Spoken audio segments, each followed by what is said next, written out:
Hey everybody, Jeremy here. Today I'm going to be making a New York strip steak inside of the Ninja Foodi Grill.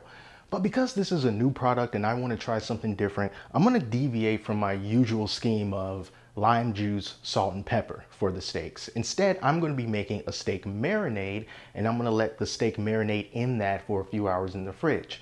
Now, inside of the Ninja Foodi Grill recipe book, there is a recipe for making that steak marinade. So before we actually start grilling, let's make the marinade. 1/4 cup of Worcestershire sauce, 1/4 cup of soy sauce, 1/4 cup of balsamic vinegar, 2 tablespoons of Dijon mustard, about 3 cloves of garlic, which is about 3 teaspoons, give or take. A little bit of pepper, about a teaspoon or so, and about a teaspoon of salt.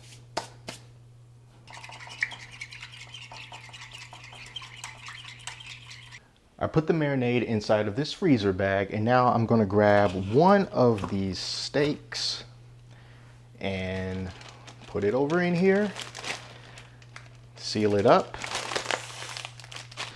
All right, that's it. Now this is just going to go in the fridge and it's going to live in there for, I don't know, 2 or 3 hours.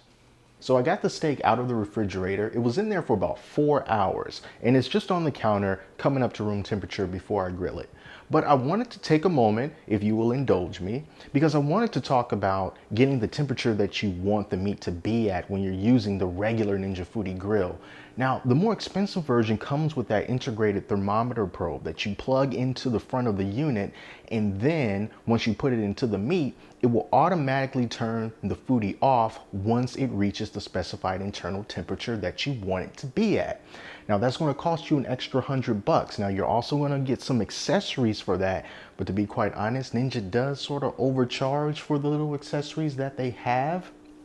And even though having that probe is definitely convenient, I have another method that maybe you are interested in. So this is a thermometer that I've been using for over a year. You can find this at Walmart. The brand is Expert Grill. And what this is, it's like a portable meat thermometer. The purpose of this is for when you're outside grilling, you put the probe in the meat and then you can go inside the house or just sort of walk around with this unit clipped to your pants or in your pocket or something like that. And it will alert you when the meat gets to the temperature that you want. So the way that this thing works is that it has this base, and you just put this base down, wherever it's going to fit, and connected to it is this thermometer probe. Now you put this inside the meat, and then this unit right here you carry with you. So it has a little clip. And you see when you turn it on, it has different meats that you can choose from. So you see we got beef, there's lamb, there's veal, there's pork, there's turkey, there's one that says burger, chicken. So if you wanted it to be on beef like this, you can also change the temperature that you want this to alert you. So we can just keep on holding it. And for this, I'm going to want the meat to be at about 130 before I take it out off the grill. So that's all I have to do. Set it at 130, plug that into the meat, and then we're good to go. And this thing was really cheap. So if you're looking for an alternative to having that integrated thermometer probe, something like this may be the way to go. Let's get cooking. Now let's turn this unit on, and we're going to turn the grill control to high. It's already on high at 500 degrees. And I'm going to set the time at 9 minutes. When I broil steaks inside of the original Ninja Foodi, I do it for 8 minutes, but different appliances might do different things. So I'm just going to keep it at 9. So once this comes up to temperature, I'm going to use that thermometer that I just showed you, and I'm going to put it in the steak, and we are going to grill it up. So the Foodi is done preheating, and I'm going to set up the thermometer now. So you see that I have it set at 130 degrees, and right now the probe is reading 66 degrees Fahrenheit. So I'm going to take the probe and I'm going to stick it inside the meat.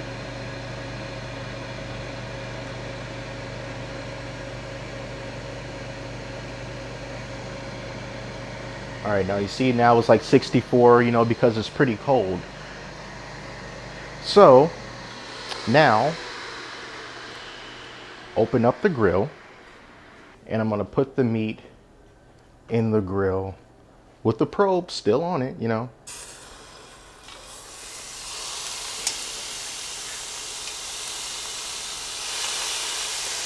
Okay, now close it up.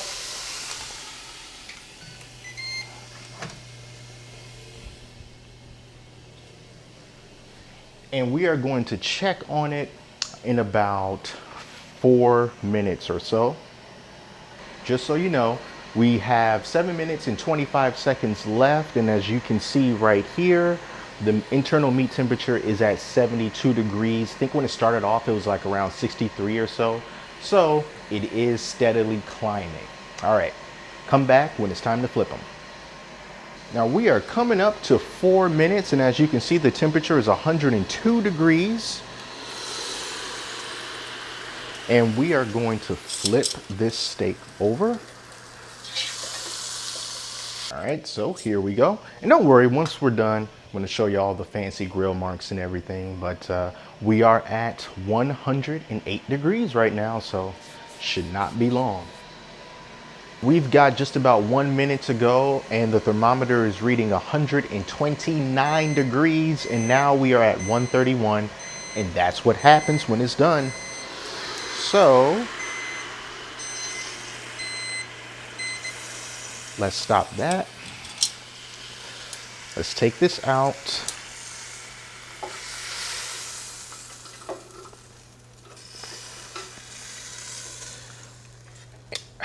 And we're going to let this rest. Now our carryover temperature is currently at 142 degrees because I still have the probe in there. Now it's up to 144, and you know that's perfectly normal. So of course it's going to go up 5 to 7 degrees or so, maybe a little bit more, maybe a little bit less, but as you can see, this is what the steak looks like. We got those char marks there, basically the position that I put it in. And yeah, I'm gonna let this rest for about 5 to 7 minutes, and then we are gonna slice into it. First, I want to kind of show you both sides. So you see, like, that's one side of it. Flip it around. And see, and that's what those somewhat grill marks were on the other side. But it was more so there. So much juice. All right. Let's cut it. I'm just going to cut it just right down the middle.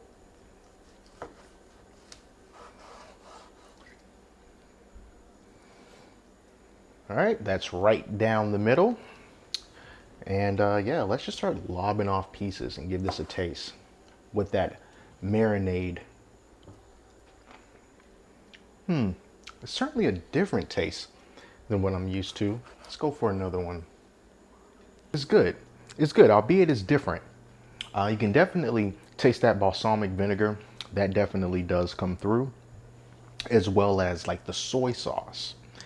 And yeah, it is a much different taste to me than just using regular salt and pepper. Now, if I had my choice, which one would I pick? I would still go with my regular salt and pepper, because I think that you taste more of the actual beef, in my opinion.